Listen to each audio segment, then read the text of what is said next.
Naomba nizungumze na vijana wanaopenda nafasi za vyombo vya ulinzi, mfano magereza, jeshi la polisi, JWTZ, idara ya uhamiaji pamoja na vyombo vingine vya ulinzi. Naomba unisikilize. Ujumbe wangu kwa leo ni kuwa imara kihisia. Acha tabia ya kuzira, acha tabia ya kususa, acha tabia ya kuweka vitu moyoni.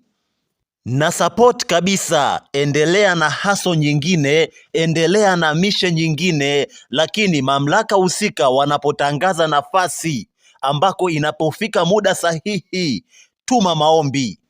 Sasa mfano mamlaka husika wanatoa nafasi, mfano jeshi la polisi, itakapofika muda sahihi, wewe umeweka vitu moyoni, hautumi maombi. Sasa unamziria nani? Kumbuka hayo ni maisha yako, hizo ni ndoto zako. Kwa hiyo kuwa imara kihisia bwana.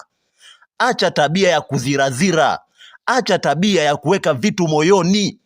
Mamlaka husika wakitangaza nafasi, unaona kabisa una vigezo, tuma maombi.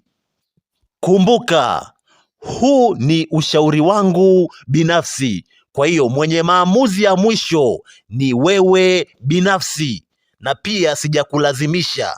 Unaona, sijakulazimisha, lakini ni either ukate tamaa au uendelee kupambana wewe mwenyewe ili uhakikishe unafikia ndoto zako bila kukata tamaa. Asante sana, nikutakie siku njema.